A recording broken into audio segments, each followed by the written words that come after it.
when the Moabite king Balak brought Balaam, the prophet, to curse Israel, God said through the prophet that the people of Israel were blessed and therefore they cannot be cursed. A fact which has to be noted by the rest of the world population, a fact which has been ignored not merely for centuries but for millennia. Not long ago, I spoke on telecasting of mine, or one of my telecastings, that unlike various types of the species of the animal kingdom, we human beings often fail to learn facts which cannot be denied based upon practicalities of various types. So it is today. Hardly 28 hours ago, I wrote a poem and posted it on various sites, including on Facebook. And the poem went something like this: from the remotest river to the remotest sea, where the enemies or the foes of Israel hide or be.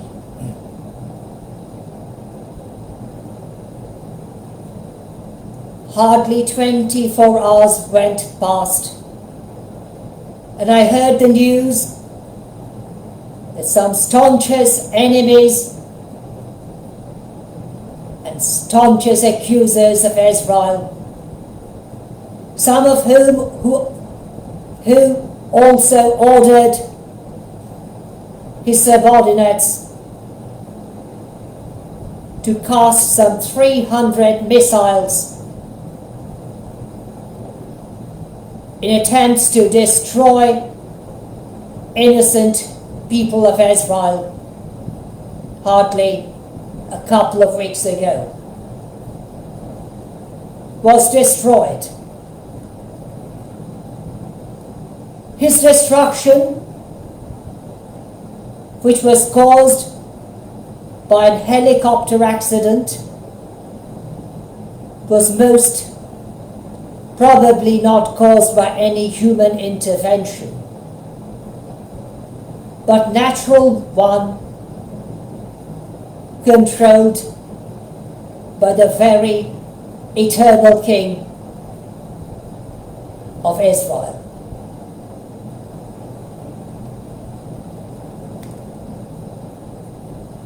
When Abraham, or perhaps Avraham, asked God to protect Ishmael, the son born of a slave woman, Hagar or Hagar, God said he would bless Ishmael, but Abraham's heir would not be anybody else but Isaac or Isaac, who would be born of Sarah or Sarah, the very ancestor of the people of Israel. God showed this wonder by giving birth to a child born of an old woman. It was most certainly miraculous enough to show the world that God chooses someone to to become the very glory of God the Almighty. The descendants of Abraham, or even precisely the descendants of Isaac or Isaac, were under the very protection of God the Almighty throughout history. Even when the enemies of Israel tried to destroy the people of Israel, not merely once, not merely twice, but time and time again, all throughout these millennia. This is quite clearly seen in the book of Exodus and all throughout the Bible, also known as the sacred Torah, or the Old Testament of the Holy Bible. Remembering the fact that the word Bible is derived from the word Biblia, which means a collection of books. God showed his wonders by parting the Red Sea and bringing Israel away from the land under the very tyranny of Pharaoh, the king of Egypt, onto the desert to feed the people of Israel with manna, the heavenly bread, falling from heaven, bringing out water from the rock, the dry rock, parting the Jordan and bringing them to the promised land, even some 40 years after the people of Israel had left Egypt. Indeed, even in Egypt, God showed no fewer than 10 wonders. But Pharaoh did not want to learn the lesson, nor did the enemies of Israel in the succeeding generations. They have been trying to destroy the people of Israel, the enemies to which I'm referring, or to whom I'm referring. And they are bringing up their own ends. Only before the sacred days of the Holy Passover, I warned Hamas explicitly that they should release the remaining hostages so that they could return and, in accordance with the holy covenant given by God the Almighty, could keep the Passover, the sacred days of unleavened bread.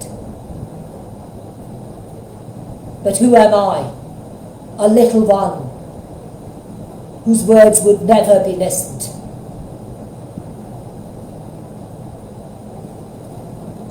Yesterday, when I wrote that poem, both on YouTube, in response to the accuser's accusation against Israel before the International Court of Justice of ICJ, and thereafter I posted almost this very same poem on Facebook. I myself did not know that such an incident would occur. But it has occurred, destroying certain main enemies of the state of Israel, some of the staunchest enemies of Israel. Still, there is time for the enemies of Israel to turn back from their vicious ways remembering that passage when Balak called Balaam to curse Israel, and it was made clear that Israel, being blessed, could not be cursed. Throughout all these years, even during the 20th century, a tyrannical fanatic assuming power in the Gregorian year 1933 wanted to destroy the people of Israel, but was compelled to commit suicide. He was not killed by any human intervention, even though many people tried to kill him, many heroic people. But he himself had to commit suicide after a shameful defeat. So it is going to be for all the enemies of Israel, unless they repent and turn away from the wrong path, the accursed path, to the right path, befitting the very commandments of God the Almighty. Once again, I most solemnly urge my fellow global citizens to listen to this voice of this very humble, modest servant, this little man, and to turn away from this wrongful path to the right one, and to protect the legitimate interests of Israel instead of trying to destroy it.